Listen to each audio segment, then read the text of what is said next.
Seja muito bem-vindo, muito bem-vinda a mais um podcast da New Connections.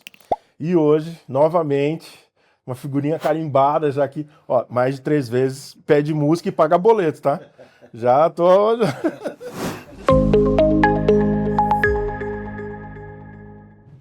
Hoje, meu convidado, professor Mauro Bibancos, graduado em medicina pela PUC Campinas, mestrado, 2 mestrados, né? Um em ginecologia na Santa Casa de São Paulo, o segundo mestrado em andrologia pela Universidade de Pádua, doutorando em urologia pela PUC Campinas também, atualmente professor adjunto da PUC Campinas, o cara realmente aí tá com uma presença muito forte na universidade, chefe da reprodução humana do Hospital HCOR e hoje, oficialmente, sócio responsável pelo setor de andrologia da clínica United Fertilidade. Maurão, obrigado de novo por ter aceitado meu convite e muito obrigado por me receber aqui na tua casa nova, né? Eu que agradeço o convite, né? Ter a chance de expor algumas coisas que nós estamos fazendo, Legal. mostrar esse desafio aqui, Sim. né? A gente vai falar um pouco sobre isso e sobre as novidades que estão ocorrendo por aí. Então, eu realmente, quando eu fiquei sabendo que tinha muitas coisas novas, eu falei, deixa eu ir lá em primeira mão, saber, perguntar e para poder trazer aqui para o pessoal que nos acompanha. Então, vamos começar, professor, falando da sua casa nova, da United. Me conta como que foi essa idealização de um sonho, porque a reprodução humana trabalha muito com o sonho do casal, com o sonho da mulher, mas ninguém mostra o sonho do especialista, né? Me fala. Foi mais ou menos uma gestação, né? Então, eu não sou o idealizador da ideia inicial, nós somos em 10 sócios e 2 sócios em especial, o João e o Luiz Pina, idealizaram isso e eles foram buscando um a um. Então foram convites individuais. Eu, num primeiro momento, fiquei receoso, achei que era muito grandioso e fui recusando até a hora que eu fui o último, eu fui um dos primeiros a ser chamado e o último a aceitar. Então, para isso, teve uma série, vamos dizer assim, de ajudas, de concessões, de falas. Boa parte de nós já éramos amigos, então existia um sentimento de estar junto com aquelas pessoas que você trabalhou e que hoje seríamos sócios. E é um desafio grande, não é um desafio pequeno, ele é bem grande. Na conjuntura que nós estamos vivendo, ele é bem grande. Nós estamos dentro de um hotel 5 estrelas, com 2 centros cirúrgicos, com tecnologia nova, que eu posso falar daqui a pouco, mas é um desafio bastante grande.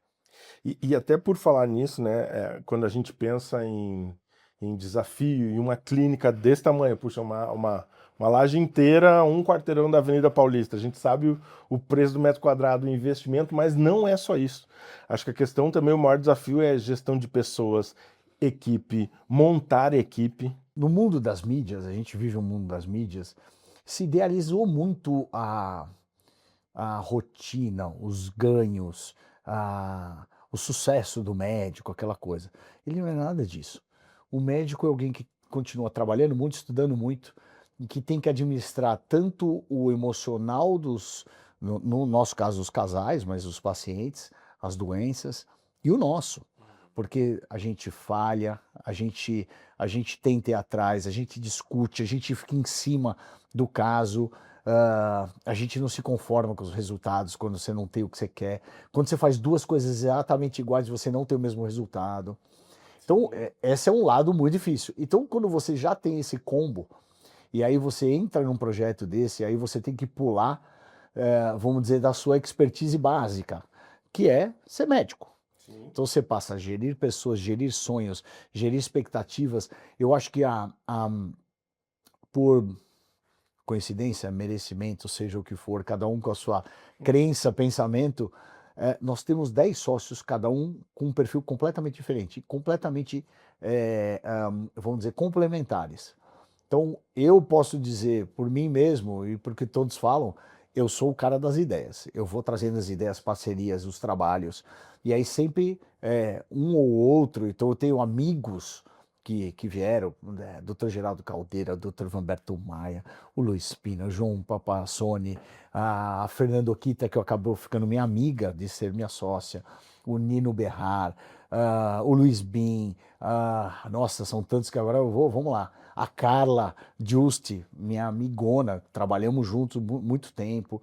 Então, são 10 sócios e a Karina no laboratório. Então, nós trouxemos para dentro a embriologista. Isso gera um diferencial. Trouxemos alguém de números, o João, é outro diferencial, ele e o Ronaldo. Então, assim, outro diferencial. Então, a gente conseguiu trazer esse combo. Então, cada um já ficou praticamente dividido.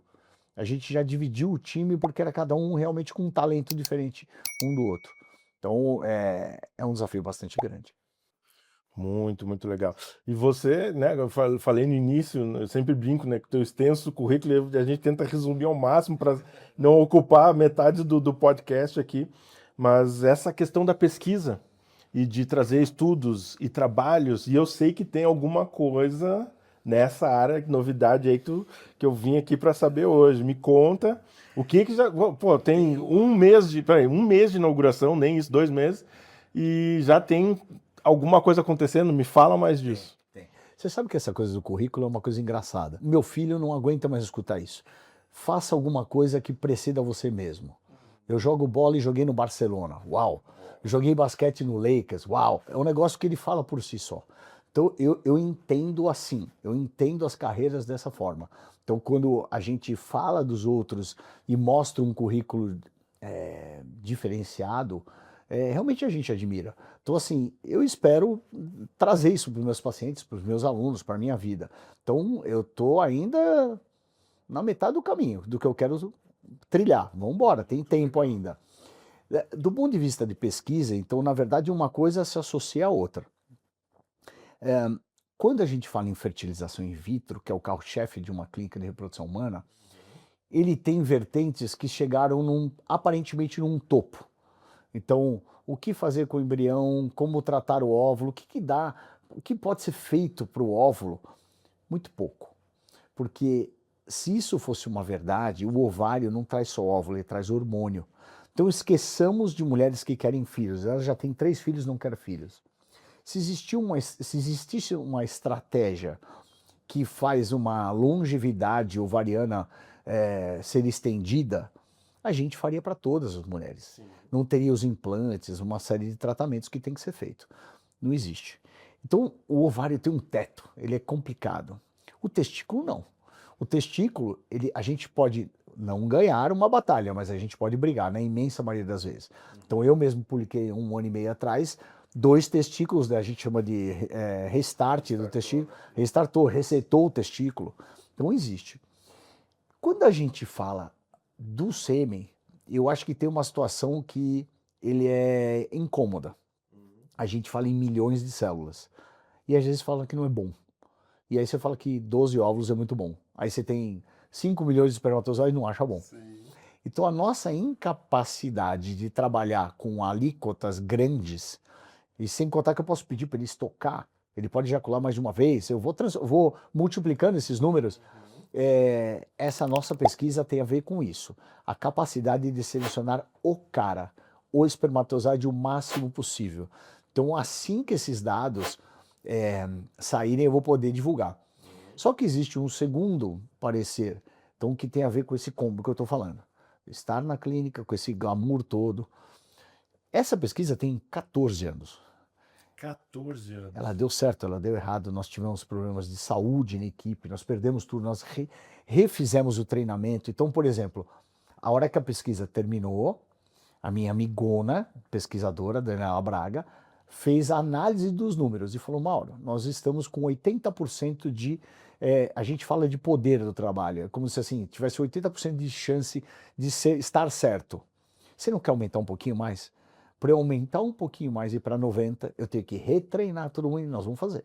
Então eu estou no processo de retreinar o retreinamento para a gente aumentar um pouquinho os números e subir. Então quando subir, realmente nós vamos escrever para publicar. Então a pesquisa é para quem é teimoso. E para isso, né, para tentar aumentar um pouquinho essa potência do trabalho, você precisa de mais capilaridade, você precisa de um N maior, você precisa continuar literalmente a pesquisa para ir estatisticamente subindo essas possibilidades. Quem quer fazer, quem não quer, porque tem gente que não tem esse cunho. Então tem gente que é da rotina. Sempre que você põe uma pesquisa, você coloca alguma coisa extra rotina. Então essa pessoa tem que querer se disponibilizar no tempo, no horário, no esforço, no estudo, no treinamento, porque vai dar errado. Vai dar errado, vai dar errado, vai dar errado. E aí tem aquelas 10.000 horas, aquelas histórias todas, até dar certo. Então a gente está há muito tempo estudando isso.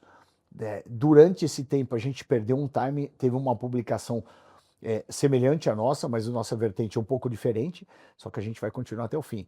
E ele é tão, vamos dizer, interessante, que lá atrás eu expus para a Universidade de Padova, onde tem os melhores do mundo em sêmen.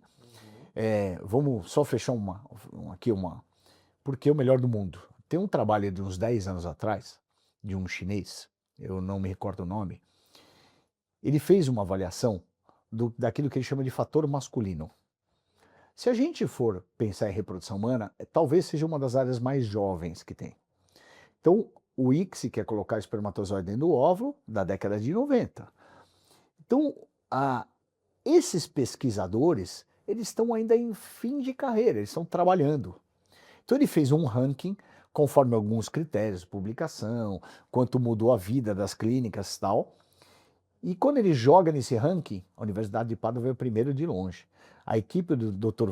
Carlo Foresta, Andrea Garola, Alberto Ferli é incrível. Então ter essa possibilidade de conversar, eu brinco, né? Conversar com o Messi, Cristiano Ronaldo e Pelé é incrível. Então eles avalizam e eles me dão muito norte. Agora, isso constrói tempo, eu fiz meu mestrado, por isso que eu fiz 2 vezes o mestrado, porque eles tinham um programa de mestrado, eu falei, não, tudo bem, eu não vou para o doutorado, eu vou fazer o mestrado de novo, pois eu acabei postergando um projeto no Brasil. Esse trabalho que você está fazendo, dando essa extensão, né, para ter essa robustez maior, ele tem esse desdobramento internacional, então? Tem. E se Deus quiser, a gente vai aumentar a taxa de gestação com isso. Não, me fala mais, né? Não me deixa só com esse gostinho. Me fala mais, por favor. Quando uma das grandes dificuldades que a gente tem na célula é conseguir ver dentro dela. Então, o embrião que mais engravida é o embrião que ele é normal. Normal do ponto de vista genético. O embrião euploide. Euploide, que o pessoal chama euploide, que quer dizer que é normal. Um embrião tem de 120 a 200 células no 5º dia de vida. Então ele vai replicando, dobrando, ele vai em PA, né? Progressão aritmética. Porém, ele sai de um óvulo no sêmen. Então, eu não tenho como estudar dentro dele, porque se eu estudar, eu destruo aquela única célula. Aí tem uma coisa pior do sêmen, ele é a menor célula da natureza. Não tem, ele é a menor célula da natureza humana. Então, o óvulo é maior, então ele tem uma capacidade de visibilização maior. Então, ele já é pequeno, eu não tenho acesso. Então, o que a gente está estudando? Como selecionar esse espermatozoide para que ele seja o espermatozoide e que a gente dependa menos, vamos dizer, dessa escolha. Aí a gente vai ficar dependente praticamente do óvulo ser o cara. Mas aí vocês estão utilizando critérios diferentes para essa escolha? Não, a gente está usando métodos diferentes, que alguns grupos no mundo, pouquíssimos, começaram, mas não com o cunho que a gente está fazendo. A gente já desdobrou aquilo. Quando eu vi, eles já estavam fazendo, eu já vinha fazendo antes, não tenho dúvida, só que a gente teve esses percalços, né? Então, acho que uma coisa bastante importante falar, no Brasil a gente não tem esse apoio todo. Então a gente faz porque a gente gosta. Então a gente estuda, a gente pede, é 1 a 1, é artesanal, assim vai. Não é uma equipe paga para isso, nem eu sou pago para isso. Então, como é que eu falo que eu sou pago? Eu acho que tem 2 coisas que... A minha diferenciação, de eu poder falar o tempo todo, todos os congressos, dentro, fora, assim vai. E não só isso, é o que eu estou fazendo agora. Então, é isso eu espero difundir. Então, uma coisa legal, uma coisa que quase todo mundo deveria pensar e fazer, porque isso sim é diferencial, real. E a pesquisa, a gente sempre brinca, né? Falando de forma esdrúxula, quem chega primeiro bebe água limpa. A pesquisa te faz estar na ponta dos estudos, na ponta do desenvolvimento de novos conhecimentos. E por você estar muito ligado à PUC, Campinas e a outras universidades, a Liga Estudantil como um todo. A pós, né? A EBRA, que nós temos a pós aqui dentro. A pós-graduação aqui da United. Então, te faz realmente sair dessa zona de conforto, Você né? imagina que quando você vai fazer que se chama de paper, um trabalho, você não pode falar nada da sua cabeça. Você vai falar, segundo isso, fonte e tal. A outra fonte, estuda a fonte. A sua fonte pode ser checada. Então, eu sou revisor de 2 revistas internacionais. Como que aceita um trabalho? Vira e mexe, eles pedem, você aceita esse trabalho? Então ele vem no meu e-mail, eu aceito ou não, mas se eu aceitar, eles tiram o nome do pesquisador, eu não sei quem é, eu tenho o trabalho. E eu faço as minhas considerações. Então eu vou checar tudo, bem criterioso. Ao mesmo tempo, tem outros pesquisadores em outras partes do mundo com a mesma, o mesmo funil. Depois, o editor vai juntar todos e vai saber. 2 aceitaram, não aceitaram, assim, vai ter que corrigir e tal, tal. Quando ele manda essa avaliação, eu tenho acesso aos outros e os outros têm acesso. Aí que eu descubro quem foi que avaliou. Então, ao mesmo tempo que eu estou estudando, eu estou recebendo informações. Então, qual que é o ganho que eu tenho disso financeiro? Nenhum. Eu gasto tempo, mas eu entendo que eu estou me mantendo na crista da onda, porque eu também estou falando indiretamente com pessoas de altíssimo nível. Então, quando a gente vai para uma publicação, a gente quer chegar nesse ponto. Então, você é obrigado a estudar. Não tem como. Você não pode falar nada sem fonte. Então, por isso que todo mundo que talvez tenha um pé na pesquisa é um pouco crítico a dados que se expõem por aí.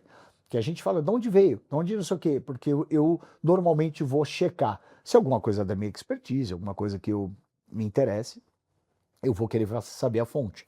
E olhar o que a gente chama de método, metodologia. Como é que você estudou? Ele é mais importante que qualquer coisa. Como é que você dividiu as pessoas? Como é que você dividiu o teu material ou os animais? Enfim, Grupo controle. grupo controle. Tem todo um critério para você dizer alguma coisa. Aí depois aquilo se junta, chama meta-análise. Então, quando chega nesse ponto, as certezas sobem. Absoluta nunca é. Nunca é. Não se pode falar. Mas elas vão virando uma. Como é que eu vou te falar? Uma segurança. A gente fica mais seguro de achar que está fazendo o bem. Indiretamente, isso chega até as suas pacientes, né? Sim, exatamente. De você ter sacadas, de você ver coisas que ninguém viu. E pensar de um prisma diferente sobre o mesmo problema, Não é né? uma ação de ego, é o contrário. Você tem que ser extremamente humilde e achar que você não sabe, você tem que estudar. Se você acha que você sabe, você não estuda. Então, por isso que eu falo que se eu parar, eu tenho o currículo talvez para parar, mas se eu parar, eu acho que alguém vai me alcançar. Então, eu tenho a humildade e a paura, como eu falo italiano, e falar, não, pera, eu vou continuar estudando porque o máximo que vai acontecer é alguém ficar equidistante de mim, mas não alcançar. E também é perfil, né, Mauro? Puxa, não, foi o que tu falou. E no Brasil a pesquisa é difícil, é mal remunerada. Então, se o cara não tem paixão realmente por isso, né, você não dá aula por causa do dinheiro que você ganha na faculdade, porque 2 dias aqui no consultório você ganha mais dinheiro do que você ganha um mês inteiro na faculdade. Então, tem certas coisas que a gente faz porque realmente é o que nos move. Não é necessariamente o que nos. Não tenho dúvida. Tem prazeres que não são quantificáveis. E a gente ainda continuando, né, nessa vertente de universidade, de estudos, você acabou. Posso falar já? Posso falar? Já posso anunciar? Você, como idealizador responsável e editor do primeiro guia de urologia para estudantes, fundamentos básicos para a formação da medicina. Com IA. Já existiam anteriores, mas sem IA não. Então quer dizer que, além de um guia completo que envolveu, sei lá, algumas dezenas de pessoas, né? Eu tenho um grupo de monitores espetacular. Então, para quem tiver a curiosidade de ver isso, você vai ver o nome dessas pessoas. Eu tenho 2 que são assim, meu braço direito e esquerdo, o Lucas e a Laura. Eu sempre vou fazer essa referência eles 2. A gente troca 317 mensagens por dia, então eles não aguentam mais escutar. Inclusive, os momentos que eu fico mais bravo, bem italiano. E a gente ficou 3 anos fazendo isso. 3 anos. Eu peguei a urologia, então eu estou no departamento de urologia. Eu sou especialista em fertilidade. Então, eu sei que eu não sou um grande especialista em câncer urológico ou outras áreas. Lógico que eu sei a área básica, não tenho dúvida. Eu tive isso muito bem e replico essas aulas sem problema. Porém, eu entendi, no cenário de hoje em dia, algumas coisas. Eu percebi que, diferentemente da minha época de prestar para residência, não tem mais entrevista. Eles estão dependentes de currículo e prova. Sim. Mudou vamos dizer, o caminho. Então tá. E eles fazem cursinho, eles têm coisas online que provê o quê? Material. Bom, vamos fatiar a urologia. Fatiei para todas as áreas, tem as áreas padrões.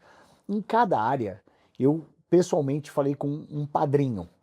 Então, o especialista, do mesmo jeito que eu sou da infertilidade, existe das pedras, né, que são os cálculos, o câncer de bexiga, o câncer de pênis. Então, eu tenho amigos muito próximos, né, como o Renato Panhoca, um dos maiores uro-oncologistas que tem, e assim vai. Entre todos eles, o Adriano Fregonese, da disfunção sexual, e assim vai. São vários temas. 13 temas. aqui. Em cada tema, eu pus o aluno para escrever.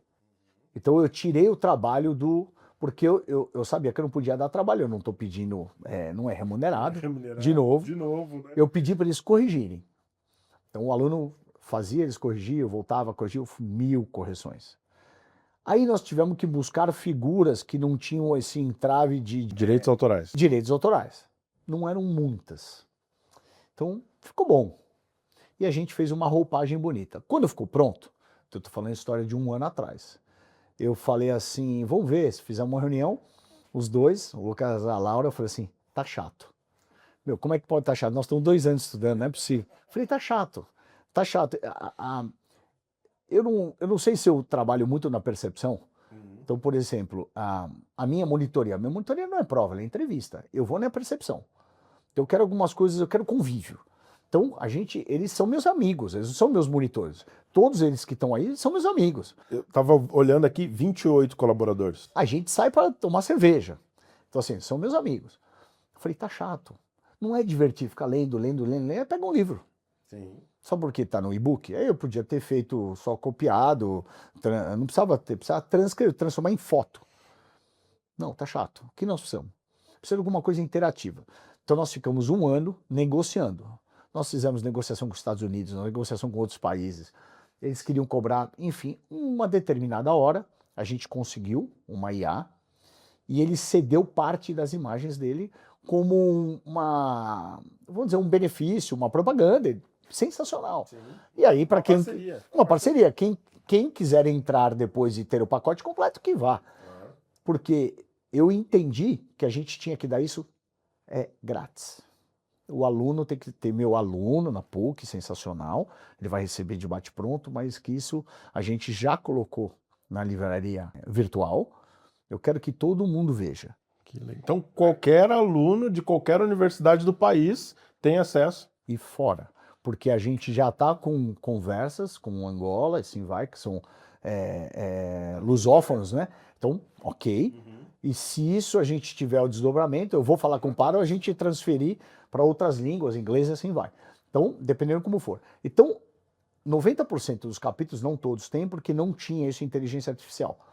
A gente fez 2 entradas.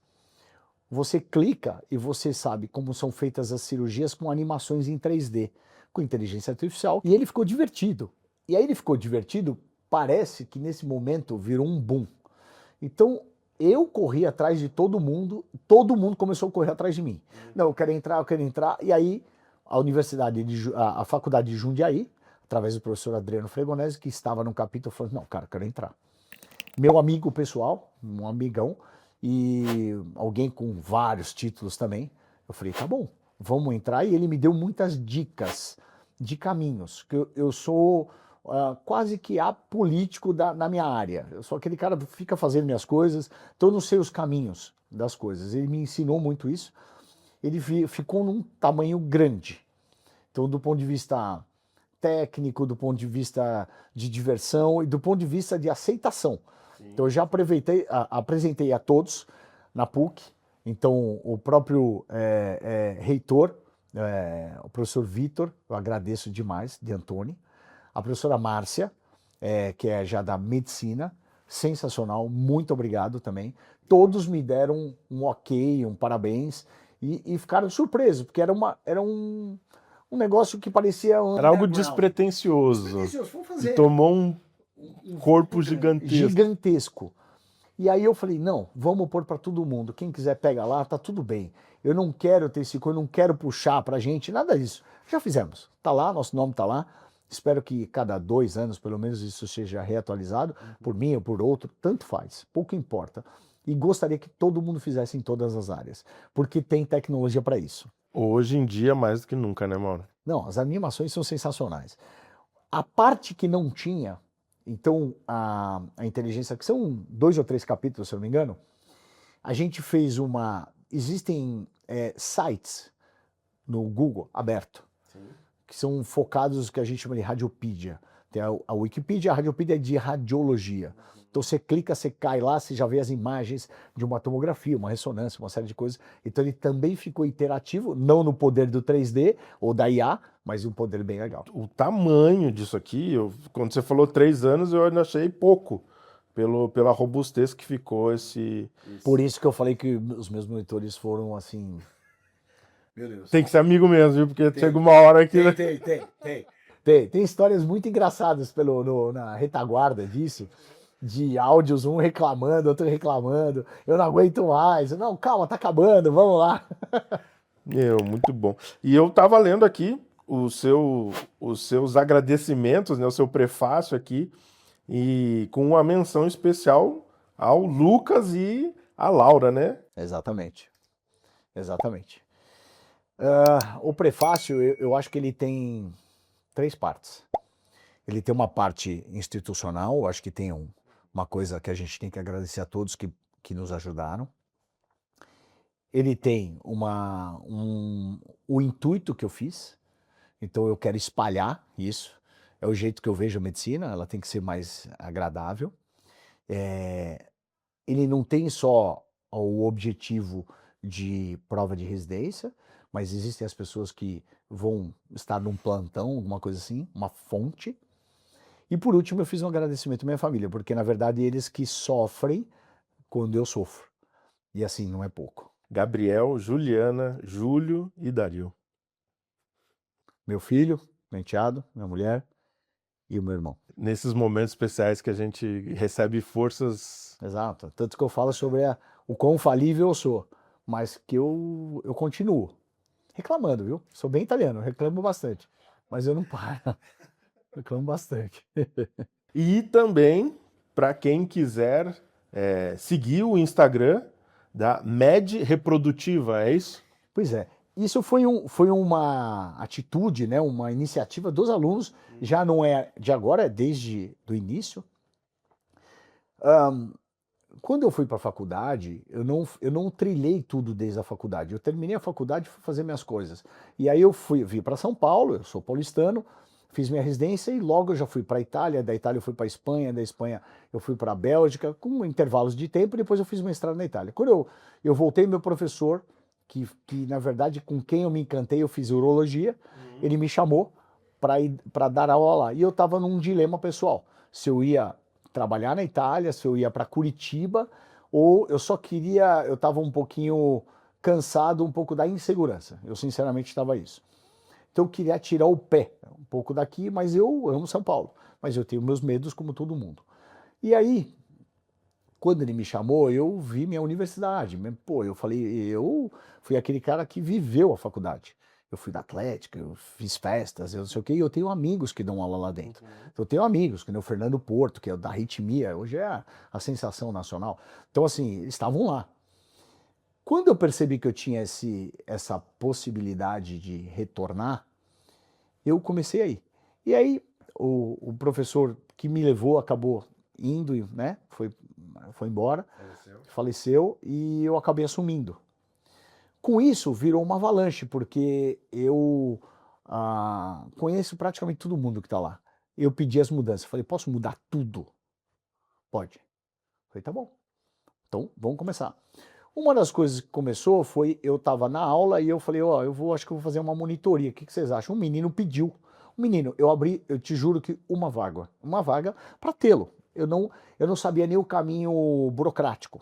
Como é que faz isso? Eles que me ensinavam. Vai lá, assina isso, eu não sabia. Quando eu vi, tinha uns 30 querendo. Putz, eu fiz uma conta, eu abri de um, eu abri para 6, 7, 8. Essa monitoria tomou vulto. Esses monitores realmente, eu dou uma amplificada no currículo deles, o que hoje é importante. Isso virou um congresso internacional. Foi o primeiro de reprodução humana dentro de medicina reprodutiva dentro da PUC. E nós já estamos na terceira versão, fizemos a terceira versão, nós vamos para a quarta. E agora nós vamos levar esse congresso para Ribeirão Preto, na USP. Eles nos convidaram, virou uma parceria.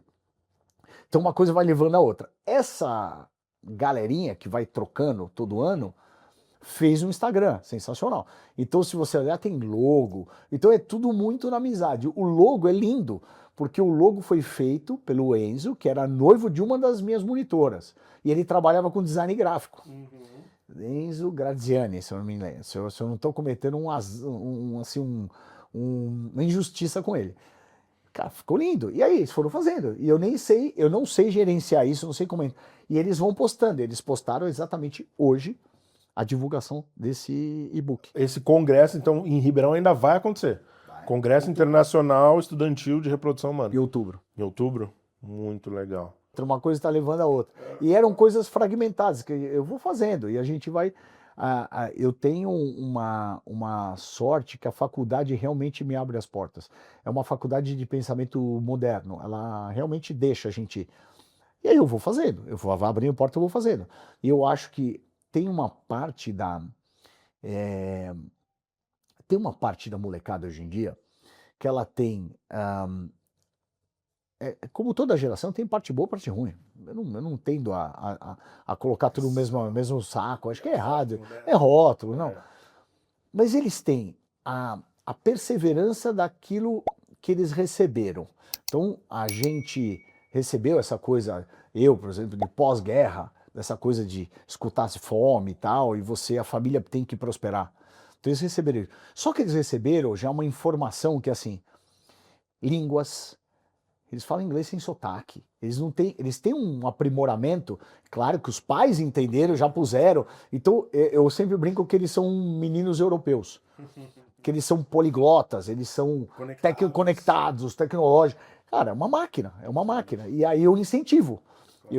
Às vezes dou bronca, às vezes vira alguma coisa, vamos tomar cerveja, vamos fazer reunião não sei aonde, alguma coisa completa, não vamos sentar aqui, eu não quero comer alguma coisa. E vamos sentar num lugar nada a ver e começa... E às vezes eu tomo bronca, porque eu começo a brincar, eu brinco muito. Nós temos que terminar, isso é verdade, inverte os papéis. Eles selecionam os monitores. Então eu falo, eles não vão trabalhar comigo, eles vão trabalhar com vocês. Então é muito legal. Você acaba achando pessoas que fazem parte da sua... Não só eu faço parte da história deles como professor, tal, mas o contrário.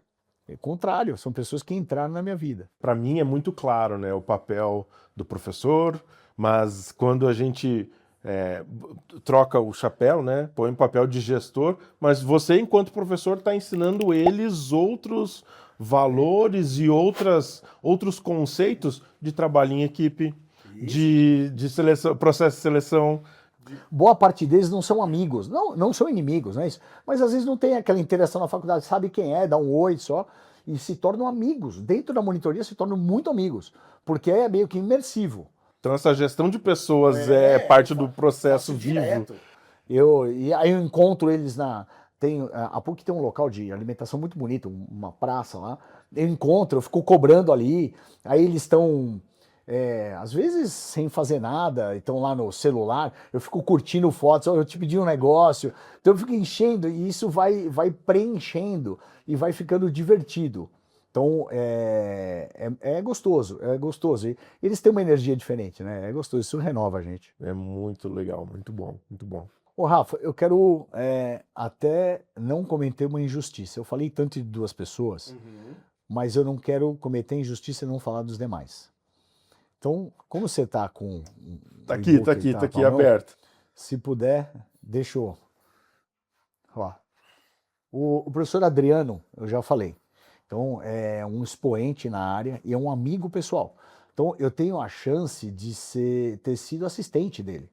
Então, a gente é amigo de períodos remotos. O Alexandre Grieco é um professor da faculdade, é um professor da urologia altíssimo nível, meu amigo pessoal. Edson Schneider, talvez o melhor pediatra do país. Meu sócio no São Luís, e meu, como é que eu vou dizer, minha Barça, hoje em dia é Google, minha Barça, quando eu tenho coisas diferentes na urologia. Dr. Edson Borges Júnior, ele é um dos modelos que eu segui. Ele, na verdade, eu sou muito treinado por ele. Então, quando eu transiciono da urologia geral para a infertilidade, foi ele que me levou. Então, assim, eu fui treinado por ele. Eu tive mais 2 ou 3 pessoas que eu fiz a referência no Mundial, que foi aqui no Brasil, eu fiz a abertura, eu fiz uma homenagem a eles. O Edson foi um deles. O Edward trabalha com o Edson. Então, eu trabalhava, antes de vir para o United, no centro do Fertility. Então, o Edward é um amigo, um ginecologista, assim, que eu falo que ele é um dos meus oráculos que eu ligo quando eu tenho alguma coisa diferente. O professor Leonardo Reis, ele é um dos maiores currículos nacionais. Ele é o chefe da pós-graduação da PUC, alguém que me puxou para lá. Nós estamos, ele dá aula, divide as aulas comigo, né? Uma parte da turma passa com ele. É alguém com link com Harvard, é outro nível. O Léo é um cara diferente. Professor Limírio, eu vou me segurar porque ele já faleceu. Ele é alguém de outro nível e é que a gente chamou o seu filho para ocupar o seu lugar para fazer o capítulo. A Lorela, uma querida, foi minha residente. Eu escolhi para ela me pediu isso, o que fazer na urologia, e hoje ela é nossa sócia no grupo. Ela faz parte feminina. O Lucas é meu outro sócio, que é da uro-oncologia, então eu, o Schneider, é todo mundo no mesmo grupo. É alguém de um talento e de uma humildade muito legal. Hoje, no São Luís, ele é meu braço direito. O Marcos Birelli é um radiologista que tornou-se meu amigo. Quando eu entro na faculdade, ele está terminando. Ele fez radiologia, ele está voando baixo, alguém que já tem centro de radiologia e que toda vez que eu preciso de alguma coisa acadêmica, ele tem o pé em instituições como Einstein, eu chamo ele para fazer esses capítulos e ele se torna bastante meu amigo porque ele joga basquete comigo. Então, o buraco, a cesta é mais embaixo. O meu nome, o Renatinho Nardi, hoje é um dos grandes expoentes em cálculos, em litíase, né, pedras. Só que o Renatinho é meu amigo desde a faculdade. Então, enquanto os outros o chamam de professor Renato, eu chamo de Renatinho. Eu encho ele com as brincadeiras, que desde que a gente tinha 20 anos, ele fala, você continua fazendo as mesmas brincadeiras. Eu falei, você se irrita, e quando você se irrita, a gente continua. Tá dando certo, né? Um dos maiores gratidões que eu tenho na carreira, o Renato Panhoca. O Renato Panhoca, quando eu transiciono de um assistente do Edson para ser um chefe de equipe, eu senti o baque. Eu falei, eu vou operar pessoas de outro nível, então eu preciso de alguém de estofo para me ajudar. Eu fiz na pandemia, teve uma conversa, um podcast também, eu fiz uma homenagem a ele, que eu devo muita coisa. Ele foi meu sócio e eu devo muita coisa a ele. A gente troca muita figurinha. Talvez seja, assim, como uro-oncologista, eu sou muito fã dele, eu acho que é um dos melhores. O Ricardo Bernatti também é nosso sócio, ele é da disfunção sexual, está seguindo os caminhos do Adriano, e está na minha equipe, alguém que vem me ajudou, e eu coloquei o tema para ele que ninguém queria fazer, que é anatomia. Então, ninguém manda ser o mais jovem, entendeu? Alguém tem que fazer, Exato. né? O Thiago Moura hoje é o coordenador da urologia da PUC. Em disfunção miccional, um dos melhores do país. Então, é meu amigo, que me aguenta toda quarta-feira, ou semana assim, o ambulatório, eu sempre fazendo as mesmas graças, e ele é um expoente e eu coloquei nesse capítulo. O professor Birajara é um dos mais importantes, em especial câncer de bexiga do país, e a sua filha está com a gente. Então, a Isa está aqui. E aí começam os monitores. A Beatriz Fiolo, a Beatriz Leal, o Bruno Aoki, a Diana Sabag, a Isabela Salati, a Isadora Possato de Oliveira, a Isadora Ferreira, filha do Bira, a Juliana Perron, a Laura Fleury, que eu já falei 1000 vezes, a Letícia Erren, se eu estou pronunciando errado, o Lucas Paz, a Maria Júlia Ardengue. Esses são os meus monitores e meus amigos. E assim, né, Mauro? A gente já se conhece faz algum tempo e eu acho que isso que você acabou de fazer é um grande diferencial. Fazer questão de reconhecer cada um dos envolvidos e não querer bater no peito e dizer que eu sou o cara, que eu faço, eu aconteço. Teve uma equipe que ajudou, mas é porque as coisas... Cara, isso... Eu tirei meu nome, eu não fiz capítulo. Eu chamei o Edson. Eu falei, Edson, eu admiro você, eu preciso te devolver. Você vai ter mais um capítulo. Pô, é mais um num capítulo quilométrico. Ok.